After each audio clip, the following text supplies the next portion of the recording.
저번 시간에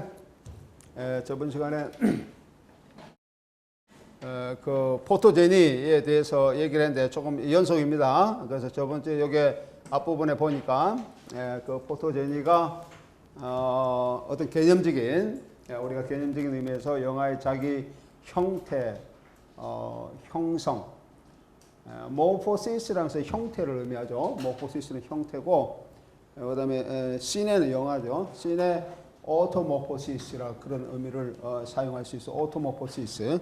그 오토는 자가 형태, 형성 이런 의미를 지니고 있죠. 자가 형태, 형성 이렇게 얘기하고 있고, 그 다음에 그 프랑스의 엘리 포르가 얘기하고 있는 영화 유형성, 시네 플라스티시티이고, 러시아 형식주의 세르게이 에이젠슈타인이 얘기하고 있는 원형질학, 프레스메틱. 이거는 이제 우리가 생물학적 용어죠. 요즘 뭐 생명공학 뭐 이런 의미인데 원형질 이런 관점으로서 얘기를 할 수가 있습니다. 모든 그 유기물로 확장해 나가는 그런 의미로서의 기능을 포토제니가 가지고 있다라고 그렇게 얘기를 할 수 있습니다. 네, 그다음에 영화 비평가의 이론가인 그 무시나칸슨 포토제니의 본질이 시각적 리듬 이렇게 얘기를 하고 있습니다. 시각적 리듬. 그래서 뭐 리듬 이런 의미에서 가장 대표적으로 나타나는 것이 춤, 뭐 발레 이런 것이 상당히 리듬적 의미를 많이 지니고 있겠죠. 그래서 이 포토제니의 그 특히 기계와 연관된 기계 운동 또는 메타 기계학과 연관된 그런 메타 춤, 그러니까 춤에 관한 춤이라고 얘기할 수 있죠. 또는 기계적 의미의 춤 이런 것들이 굉장히 많이 부각되고 있습니다. 뭐 그런 예들이 여기 나오는 제망 딜락의 에스파냐의 축제라든지, 그다음 멸강이라든지, 그다음에 철로가의 백장미. 요거는 뭐 춤의 의미는 아니지만 기계적 운동. 요건 앞에 우리가 잠깐 보겠습니다. 기계적 운동이 이제 열차죠, 열차. 열차가 기계적으로 막 가면서 옛날에 여러분 전기기관차 잘 모르죠. 거대한 바퀴에 달린 축이 이렇게 역동적으로 그게 밀어내면서 바퀴를 앞으로 나아가게 하는 그런 것들이 이제 굉장히 많이 나타납니다. 특히 열차, 특히 기차의 움직임 이런 것들이 그 아방가르드에서의 메타 기계학의 의미에서 굉장히 잘 보여지고 있습니다. 이런 것들이 우리나라에도 영향을 조금 미치게 되죠. 우리나라에서도 그 1930년대, 40년대 그런 우리 일제 강점기 시대에 우리나라도 영화를 제작했는데 그런 게서도 이렇게 좀 보입니다. 뭐 예를 들면 1942년도에인가요? 그때 우연히 필름이 몇 년 전에 필름이 발견됐어요. 몇 년 전에 필름이 8개 정도가 발굴이 됐는데 그 중에 뭐 반도라는 용어도 있고요. 반도라는 것은 우리 한반도의 의미가 아니고 반도 주식회사에서 춘향전 만드는 그런 의미의 영화입니다. 그렇게 있고 지원병이라는 영화가 있어요. 우리 그 일제시대 때 젊은이들이 전장터로 끌려간 건데 그걸 이제 독려하는 영화입니다. 굉장히 미화시켜서 그렇게 나가는. 그런데 그 지원병 같은 그런데 보면은 이와 유사한 기계적으로 기차의 움직임 이런 것이 굉장히 부각되는 그런 영화들도 있습니다. 그 다음에 장 에프텐의 포토제닉이라고 하고 그래미 영어의 기계적 포토제니 뭐 이런 영화들이에요. 그 다음에 페르난 레제의 기계적 발레. 요건 상당히 재밌죠. 기계적 발레. 이것도 조금 보겠습니다. 그렇게 길지는 않은데 기계적 발레. 다시 말하면 발레의 움직임. 아까 위에 나오는 시각적 리듬의 의미입니다. 시각적 리듬에서 발레의 움직임을 다른 시각적 그런 요소들과 연관시켜서 소위서 이른바 연상몽타주죠. 연상몽타주 기법으로 만들어 놓은 것이 베르날레제의 기계적 발레 이런 것들입니다. 이런 것들을 포토제니를 보여주고 있는 시각적 리듬을 보여주고 있는 대표적인 작품이다. 그렇게 얘기를 할 수가 있습니다. 춤을 주제로 했다는 점에서 포토제니 영화는 춤도 하나의 그 기계적 움직임이다라고 하는 의미예요. 기계적 움직임이라 간주되고 있고, 춤을 추는 그 무용수들 이런 것들도 기계의 한 부분 또는 부품 뭐 이로써 보여지고 있습니다.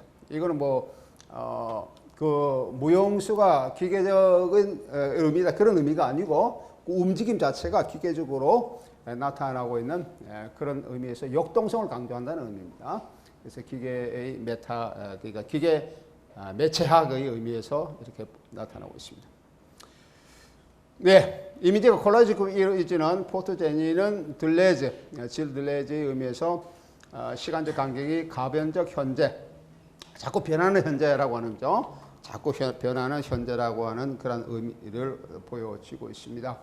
그래서 이 관점에서는 운동 이미지에서 이렇게 이제 우리 얘기를 할 수 있는데, 그 질 들레즈가 시간의 움직임이 또는 시간 자체가 가변적이다라고 하는 의미는 자기의 그 후기 1985년 쓴 시간 이미지라는 책에서도 그런 것이 많이 이제 나타나고 있죠. 여기서는 운동 이미지의 관점에서의 시간의 가변적 현재라는 의미고, 시간 이미지의 관점에서도 이런 얘기를 할 수가 있습니다. 예, 우리가 그 제일 첫 시간인가요? 앙리 베르고스 얘기를 잠깐 했는데, 그때도 내가 그 질 들레즈 얘기를 조금 했습니다. 질 들레즈가 앙리 베르고스의 그러한 그 물질과 기억이라고 하는 그런 의미를 자기의 그 시간 이미지 책에서 많이 받아들여서 시간 자체, 다시 현재라는 의미죠. 현재라는 의미가 계속 움직이는 이러한 역동성을 지니고 있다라고 합니다. 과거의 것이 현재로 계속 치닫고 현재는 또 미래의 것으로 이렇게 막 나아가는데 그 자체가 그 잠재태 또는 현재태, 그러니까 과거의 시간적 의미가 현재로 이렇게 질주하면서 현재에 부딪히는 그런 것을 잠재태라고 그렇게 얘기를 합니다. 잠재태, 더 버추얼이라고 얘기를 할 수 있고, 이 잠재태의 형태가 미래로 나가면서 현재적 시점에서 미래로 나가는 그런 것을 또 다른 의미에서 현재태 그렇게 얘기할 수 있는데, 그것도 액츄얼이라고 얘기할 수 있습니다. 더 버추얼과 더 액츄얼이 부단히 이렇게 만나서 하나의 응집적 형태로 나타나고 있는 이미지가 시간 이미지다라고 하는 거죠. 네, 그거는 나중에 또 우리가 내가 전에 얘기했던 우리 교재에 내가 소개했던 그 포스트 모델 영화 미학 이것도 잘 소개되어 있으니까 그 뒤에 또 그런 얘기를 또 하도록 하겠습니다. 예, 이는 운동 이미지 잘 보여지며 역동적 기계 이미지 속에서 나타나고 있는 것을 얘기한다. 특히 여기서 춤이라고 하는 그러한 주제로서의 기계 이미지 또는 메타기계야 이 관점에서 얘기를 할 수가 있습니다. 들레이즈 의미에서 운동 이미지는 무브먼트 이미지죠. 무브먼트 이미지는 무브먼트 이미지의 기계적 구성이 두드러지고 있습니다. 예컨대 자동 장치와 같은 기계, 전기기관이나 열기관 같은 역동적인 기계 이런 데서 운동 이미지의 기계적 구성이 잘 드러나고 있습니다. 이러한 운동은 유기성을 벗어난 최대의 운동량을 보여주기 위한 것으로서 얘기를 할 수가 있습니다. 예. 아벨강스 하나의 대표적인 예입니다. 아까 내가 아벨강스의 첼로가의 백장미, 바퀴 이런 것을 조금 얘기를 했는데요. 예, 아벨강스의 그 바퀴라고 하는 그런 영화는 기차 속에서 여러 가지 순간들을 보여주고 있습니다. 전기 속에서 시지푸스 등장인물들이에요. 등장인물들이 그 고대 그리스의 신화적 이름을 지니고 있습니다. 불 속의 프로메테우스, 눈 속의 오이디푸스 등 문학적 내지는 신화적 이미지가 영화에서 이제 변형돼서 나타나고 있습니다. 움직이는 것은 인연과 다르고 생명력이 있고 인간적이라는 관점에서 영화는 인간과 기계의 결합이라고 하는 그런 것을 보여주는 포토제니한 예라고 얘기를 할 수가 있습니다. 이 영화는 바퀴는 크게 두 부분을 나누고 있습니다. 하나는 기차 사고로 인해서 철로 주변에서 벌어지는 일부의 내용이 있고, 또는 2부에서는 몽블랑 산악지대로 배경을 옮겨서 벌어지는 사건들을 다루고 있습니다.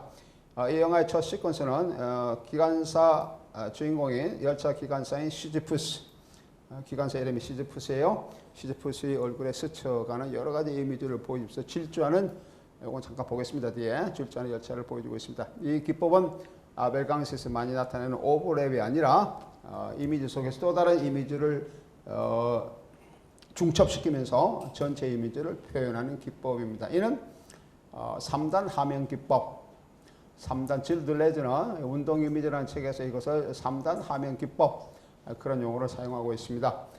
한 샷에서, 다시 말하면 한 샷에서 세 가지 이미지를 보여주고 있는 것이라고 얘기할 수 있고, 다른 말로 하면 한 샷에서 세 가지 이미지 또는 세 개의 다른 샷에서 세 가지의 다른 측면을 제시하고 있다 라고도 얘기를 할 수가 있습니다. 이 기법은 연속적인 수직 몽타주와 가속 몽타주를 통해서 가능하기 때문에 이론에서 운동 이미지는 점점 더 빨리 나타나는 효과를 보여줍니다.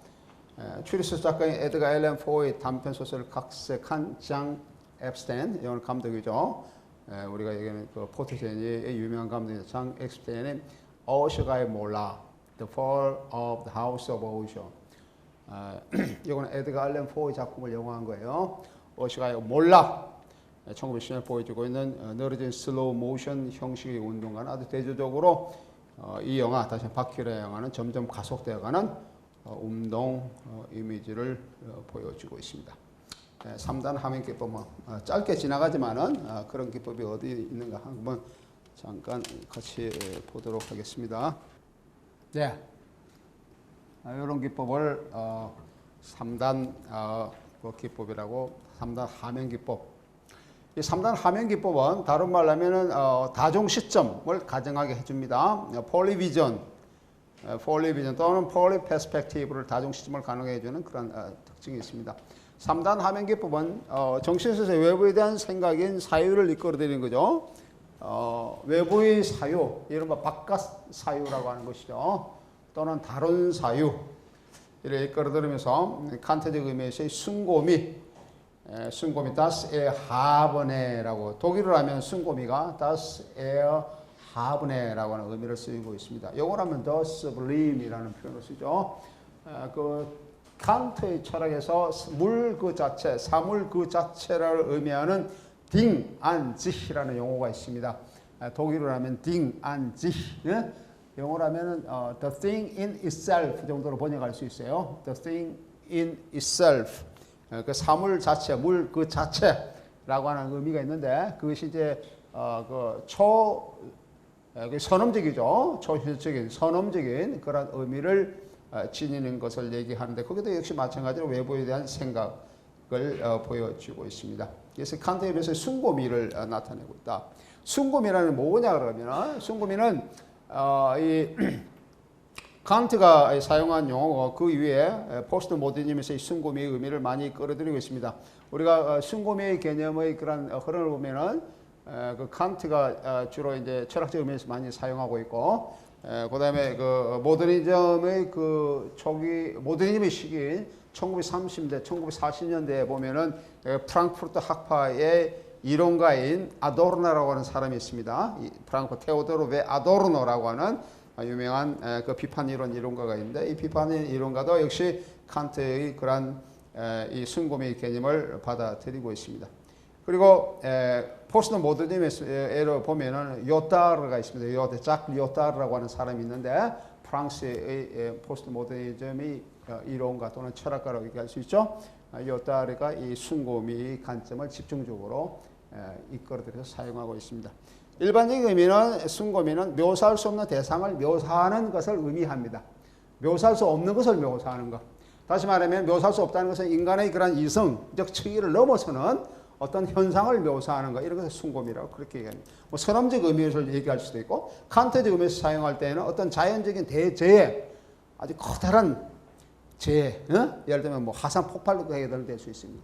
우리 태풍 같으면 뭐 해일이 일어가지고 뭐 쓰나미 같은 것이 일어서 이렇게 갑자기 막 어떤 인간에게 닥쳐올 때, 우리 영화 같으면 해운대 같은 영화가 있죠. 여러분 혹시 해운대 같은 영화 봤나요? 해운대 같은 영화는 뭐 그런 데 들어갈 수 있는 겁니다. 그런 하나의 예라고 볼 수 있습니다. 화산 폭발.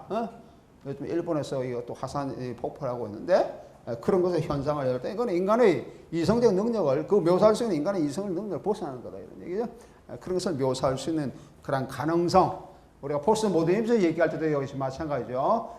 해체, 의미 해체, 의미 미끄러짐, 의미 산포에서 그 소위 기회적인 의미가 계속 포착되지 않고 나타났다가 사라지고 나타났다가 사라지고 이른바 전멸하는 기표, 전멸, 부표가 바닷속의 부표가 역시 낚시할 때 왔다 갔다 하고 이런 게 떴다가 가라앉았다고 뭐 그렇게 하죠. 그런 의미를 얘기를 할 때 그런 것을 묘사할 수 가능성이 있을 때 미학적으로 예술적으로 묘사할 수 있을 때 그래서 우리는 순곰이다라고 얘기를 할 수 있는데 질들레저는 3단 함의 기법을 그러한 순곰의 한 예라고 이렇게 보고 있습니다. 이성에 의해서 생각할 수 있는 것과 감각적으로 생각할 수 있는 것의 모순으로서의 순곰이를 의미합니다. 즉 감각적인 인지가 이성의 영역에 합당하도록 확장되기 때문에 자연의 두려움도 아름다움이 될 수 있다라고 하는 그런 의미로서의 순곰이를 얘기합니다. 우리가 포스트 모더니즘에서의 순곰이는 아까 내가 조금 전에 요트하르 말고도 자크 라캉이라고 하는 사람이 있습니다. 자크 라캉. 내가 우리 교과서에 내가 주로 이 시간에 얘기한 주 교과서에 이 책에도 그 많이 써놨는데 그 라캉이 얘기하는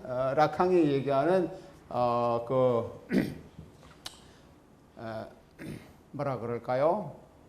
그 자기 이성 뒤에 있는 어떤 선험적인 의미를 우리가 포착할 때 예를 들면 라캉의 관점에서 말하는 그 응시라고 그렇게 얘기하고 있는데 응시 개념, 시선과 응시라고 얘기할 때 그 응시적 의미로서도 이 순곰이적 개념 또는 딩안지 물 자체라고 하는 그런 의미로도 사용될 수가 있습니다.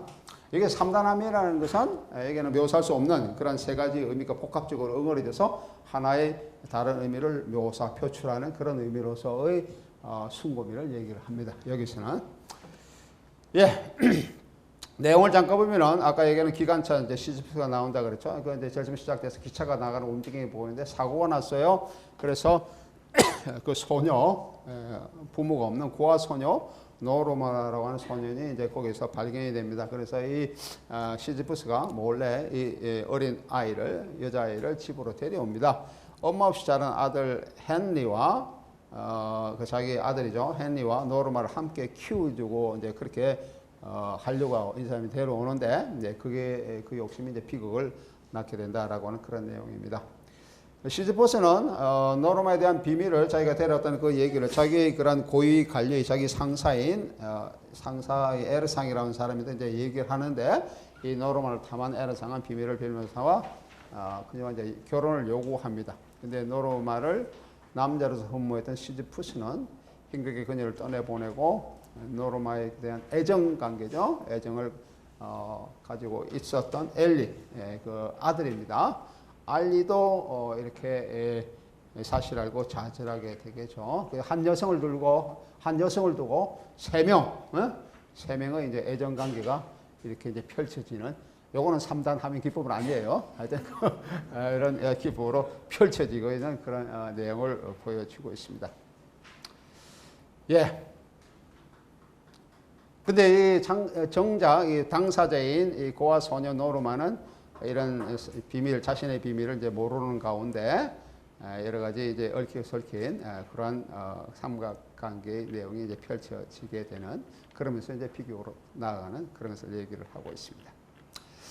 아까 춤에 대한 기계적 이미지를 내가 얘기했는데 이 춤에 대한 기계적 이미지를 조금 더 구체적으로 조금 더 보도록 하겠습니다. 아까 얘기한 질 들레즈는 프랑스 인상주의 영화를 양적 몽타주다 그렇게 규정하고 있습니다. 양적 몽타주. 그래서 이게 유기적이나 변적범적인 서사 구조를 만들어내는 것이 아니라 운동 이미지의 기계적인 구성에 주목하고 있다라고 하는 의미에서 양적 몽타주라고 그렇게 얘기를 할 수가 있습니다. 그러니까 기계적인 역동적인 양에 초점을 두고 있는 몽타주다 그런 의미가 되겠죠. 들레즈는 프랑스 인상주의 영화를 데카르트주의와 유사하다고 보고 있는데 이는 운동을 추상적이지만 수량화하여 다루고 있기 때문에 그렇습니다. 그런 의미에서 수량화한다는 의미에서 양적 이미지를 얘기합니다.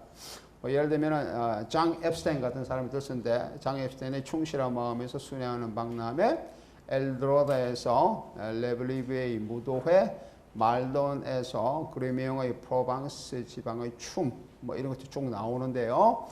이런 관점들, 뭐 박람회의 순회 박람회라든지 무도회라든지 그다음에 프로방스 지방의 춤인 파랑돌 춤, 하여튼 그 춤의 시퀀스, 춤의 이미지 이런 것들에 상당히 주목을 하고 있습니다. 그래서 무용 자체, 춤 자체를 춤이 아주 춤은 역동적인 움직임이잖아요, 그죠?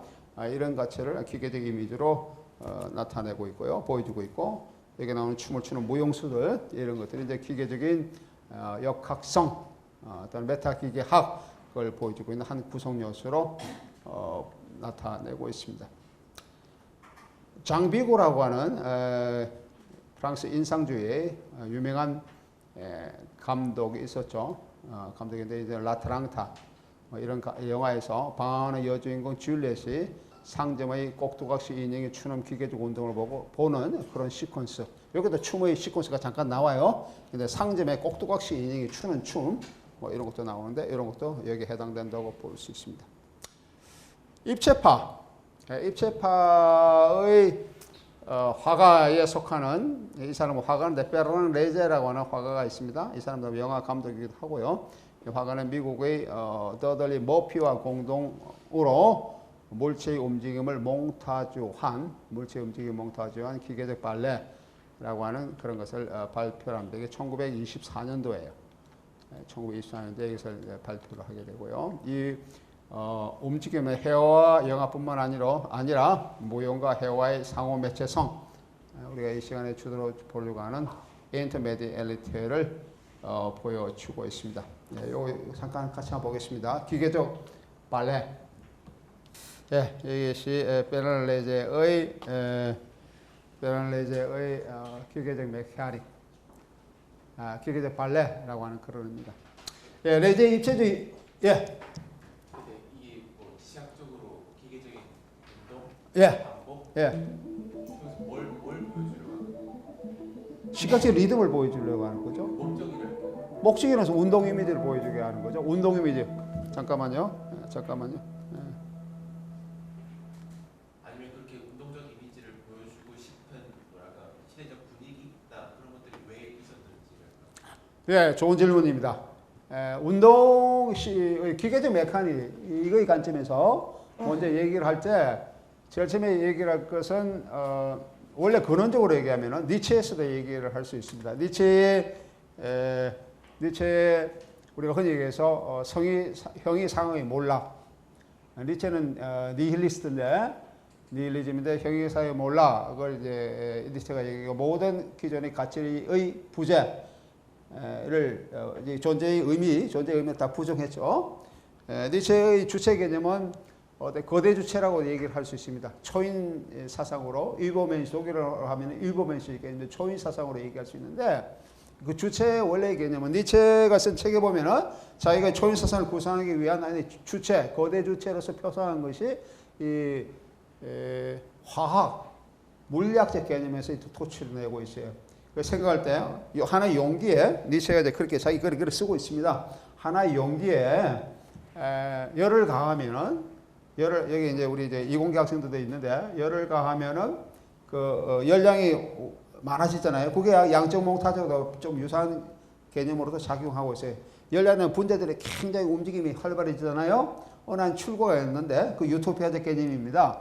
그래서 어떠한 밀폐된 어떠한 용기 안에 열을 가하게 되면은 이런 분자들이 굉장히 활발하게 움직이고 막 왔다 갔다 하는데 어느 한 출구가 도출된다 그러면은 그때 분자들이 집약적으로 하나의 그 출구로 모여서 분출해 나갈 수 있는 그런 가능성, 그게 이제 유토피아적 가능성인데 그런 게 있을 때 거대 주체의 형성의 관점으로서 얘기를 할 수가 있습니다.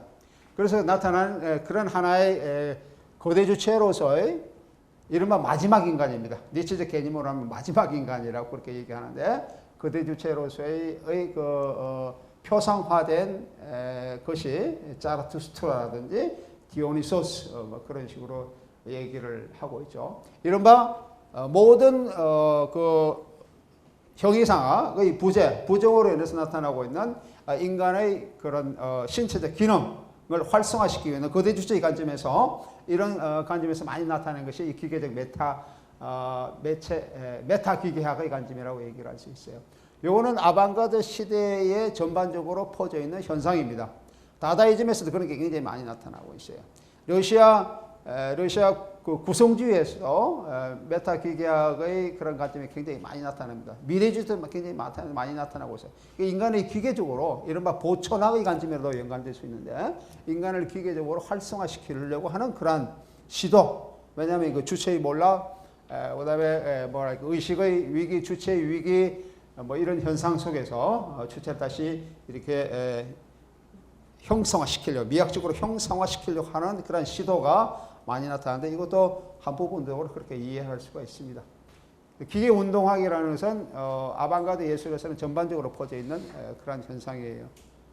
여기만 해당되는 건 아니에요. 하지만은 프랑스의 인상주의에서 그런 것이 유독 강하게 나타나니까 들레즈는 이 관점을 보고 이제 양적 몽타주라는 그런 이름을 붙여서 우리가 지금 이 시간에 그런 걸 보고 있는 거죠. 그 예의 한 예로서 이렇게 보고 있는 겁니다.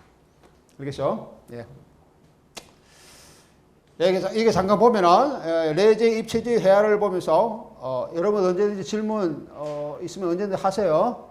여기 질문하면서 같이 오늘 뭐 그렇게 하는 게 좋습니다.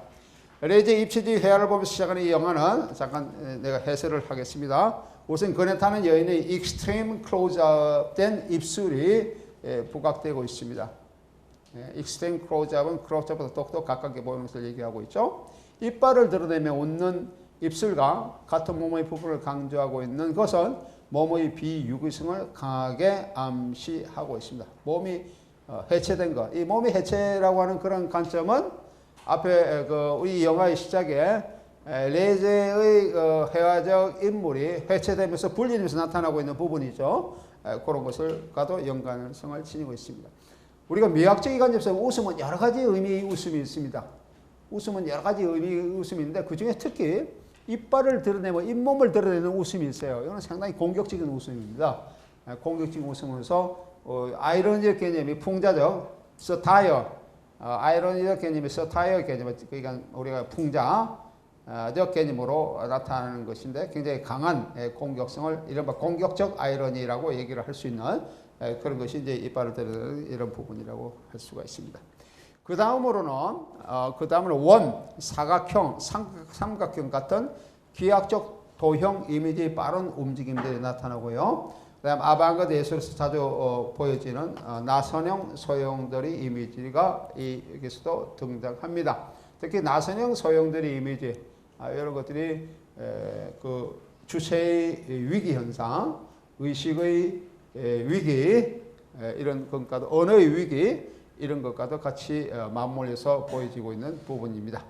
차이가 있는 반복선에서 왜곡된 이미지, 다시각성의 이미지, 분절된 눈의 이미지, 집단적으로 움직이는 다리, 추상적인 기계의 회전 이미지, 냄비의 분열되어 움직이는 이미지, 항아리를 들고 가파른 계단을 오르는 살찐 부인의 반복된 움직임이 뒤이어지는 기계의 움직임과 연상적 몽타주 형식으로 이렇게 나타나고 있습니다. 이건 여러분들이 같이 한번 지금 계속 본 내용들이에요. 특히 이 부인의 반복적인 움직임은 산위의 돌을 굴리면서 오르는 시지프스 움직임처럼 무한성을 암시하고 있습니다. 이러한 반복된 이미지들이 한데 어울리며 기계적인 운율을 지닌 시각 무용으로서 형상화된 작품이 이 기계적 발레 메카닉이라고 하는 작품 1924년도 그런 작품이 되겠습니다. 이처럼 몸의 부분들이 유기적인 연관 속에서 이탈하는 장면들을 보여주고 있습니다. 얼굴이 마치 인형처럼 끄떡이 있는 시퀀스라든지 그 얼굴, 특히 남자 얼굴들이 인형처럼 한 부분이 올라와서 또 여자 얼굴들이 인형처럼 올라와서 하는 부분이 있었죠. 그런 부분을 얘기를 합니다. 얼굴이 마치 인형처럼 끄떡이 있는 시퀀스라든지 또는 마치 마네킹의 다리처럼 춤추는 다리의 모형들이 보여주는 시퀀스는 이런 몸의 부분들이 유기적인 연관에서 이탈되고 있는, 다시 말하면 몸의 해체, 몸의 분단, 이런 것들을 보여주고 있습니다. 이는 유동적인 이미지에서 전체적인 운동으로 확장해 나가려고 하는 시도입니다. 마지막 시퀀스 레이제의 입체파, 헤어를 애니메이션화 시키면서 기계적 발레와 같은 움직임을 보여주고 있습니다. 이런 의도에서 영화는 다양한 샷을 사용하면서 마치 부분을 전체로 이어가는 레이즈의 입체파 해화와 같은 기능을 나타낸다 라고 그렇게 말할 수가 있습니다. 조금 입체파적인 그래서 여러분들은 뭐 입체파 해화를 조금 살펴보면은 입체파는 내가 한번 얘기했듯이 여러 가지 시각에서 본 것을 하나로 이렇게 응집시켜 놓은 것이 입체파 해화입니다. 그래서 입체적으로 보이게 한다는 의미죠. 시각의 그런 다양성을 하나의 그런 마치 하나의 시선으로 보는 것처럼 만들어 놓은 것이 입체파인데, 입체파의 그 관점은 그런 의미에서 상당히 추상적인 것으로서 우리한테 많이 다가오게 되죠. 이런 기계적 움직임은 내가 조금 전에 그 질문에 얘기한 것처럼 아방가드 예술에서는 많이 나타납니다. 이 포토제니에스 또는 프랑스의 인상주의 영화에서만 나타나는 것이 아니고 많이 나타나는데 독일의 표현주의 영화에서 이런 것이 많이 나타나요. 기계 장치라든지 뭐 기계 이미지 이런 것이 많이 나타나는 차이가 있다는 것이죠. 뭐 예를 들면 독일의 그 프리츠랑이 표현주의 영화에서 메트로폴리스라는 영화가 있는데 이 메트로폴리스는 영화에서는 최초로 사이보그가 나타나고 있는 영화입니다. 마리아라고 하는 사이보그가 나타나는 영화인데 이 영화의 사이보그 보여주고 있는 기계 장치, 그러니까 마리아, 그러니까 사이보그를 만드는 그 가정도 이 메트로폴리스에서 나타나고 보여주는데 그거는 차이가 있다는 것이죠. 이게는 사이보그 마리아가 보여주는 기계 장치는 공포를 주는 그로테스크한 이미지를 나타내고 있습니다. 이후 사이보그 영화는 1930년에 수사학적으로 묘사된 프랑켄슈타인 콤플렉스 뭐 이런 것들에서 이제 쭉 나타나고 있는데 이런 거는 차이가 이런 거하고는 차이가 있다라고 하는 겁니다. 이런 것들은 이제 차이가 있습니다. 프리츠랑인데 프리츠랑의 메트로폴리스 뭐 예를 들면은 메트로폴리스 보면 시작 시퀀스에서 화면 분할, 오버랩 뭐 이런 기술 사용하고 거대한 피스톤 움직임도 나타나고 있습니다. 빛과 어둠의 대립 속에서 미래 대도시 역동적인 것을 묘사하는 그런 움직임을 보여주고 있습니다. 특히 독일의 표현주의에는 빛과 어둠 이런 대립이 굉장히 강하게 나타나고 있죠. 이런 것들은 초현실주의 몽상적인 이미지와 표현주의의 기타 메타학과 연관되어 현실을 층위를 넘어서 꿈과 같은 이미지 움직임을 관객에게 보여줍니다. 이 과정에서 유토피아의 삶과 디스토피아의 삶이 이제 대립적으로 이렇게 반복적으로 묘사되고 있습니다. 피스톤 움직임 사이에서 보이는 피스톤의 움직임에서 사이에서 보이는 기계 이미지는 시계 이미지죠. 시계 이미지는 시간의 흐름 역시 환상적 세계의 흐름, 환상적 세계의 흐름 또는 움직임이다. 라고 하는 것을 이제 강하게 묘사하고 있고요. 여기 보면 또 피스톤 움직임, 빛의 광선과 결합된 공장 사이렌의 날카로운 소리, 또는 피스톤의 움직임, 역동 속에서 억압된 노동을 상징하고 있는 이런 것들은 이제 그 표현주의 기계 메타학에서 나타나고 있는 이러한 하나의 특징성이라고 얘기를 할 수가 있습니다. 들레이즈에서 이에 반해서 들레이즈에서의 프랑스 기계 이미지 우리가 지금 조금 전에 보았던 이런 포토제니에서 나타나는 기계 이미지 또는 인상주의에서 나타나는 기계 이미지는 기계 속의 운동량과 영혼 속의 운동 방향의 동적인 통일성을 추구하고 있는 뜻이에요. 동적인 통일성을 추구하고 있고 죽음을 불사하는 열정과 같은 그런 것을 드러내고 있다라고 하는 그런 측면에서 독일의 그로테스크한 또는 충격의 몽타주와는 상당히 다른 특징을 지니고 있습니다. 그가 지적하고 있듯이 아벨 강스의 바퀴에서 인간과 동적인 기계 이미지의 결합, 우리가 아까 뭐랄까요 3단 화면 기법 이런 데서 좀 본 거예요. 이래서 결합은 전기 속의 기차기관사 시시프스, 불 속의 프로메테우스, 눈 속의 오디피우스 같은 신화적 층위까지 연관되면서 죽음을 넘어서는 열정을 묘사하고 있다. 어떻게 보면 프랑스의 포토제니는 인간의 영혼을 묘사한다고도 얘기를 할 수 있습니다. 인간의 영혼, 영혼을 묘사하려는 그런 관점을 보여주고 있다라고 얘기한다고 이렇게 얘기할 수 있는데 이런 점에서는 그 독일의 기계 메타학과는 상당히 차이를 보여준다라고 하는 겁니다. 프랑스 인상주의 영화의 양적 몽타주에 나온 운동 이미지 기계적인 구성 외에도 시간적 운동의 동시주의를 특징을 하고 있습니다. 시간적 운동의 동시주의. 아까 이거는 삼중 스크린 기법. 아까 잠깐 우리가 소개를 했었죠. 이런 것은 뭐 그게 가장 좋은 하나의 예라고 할 수가 있습니다. 백경수의 또 다른 작품 나폴레옹이라는 작품 영화가 있습니다. 1927년도 영화인데 아까 그 영화보다 조금 늦게 나온 거죠. 이런 것이 가장 대표적인 예를 보여주고 있습니다. 이게 7분 30초 정도 되는 부분에 이런 것이 나오는데 한번 더 볼까요? 아까와 굉장히 유사한 것인데 또 다른 하나의 다른 예입니다. 이게 또 마찬가지로 아벤강스의 나폴레옹은 대표적인 예인데요. 이 영화에서 학생들의 눈싸움 시퀀스 에서 이 세 가지 전쟁을 보여주고 있는 장면, 이제 스치즈라는 것이 이제 여러 가지 장면들의 그런 관점이 이제 묘사되고 있는 부분인데 나폴레옹 얼굴은 삼중 스크린 몽타주 기법을 사용하면서 병치되고 있습니다. 여기서 관객이 보는 것은 감정의 층위를 넘어서서 동시선과 무한성을 통한 운동의 열린 전체를 보고 있다라고 얘기를 할 수 있고요. 이러한 동시주의는 변하는 전체의 절대적 운동 이미지를 보여주고 있습니다.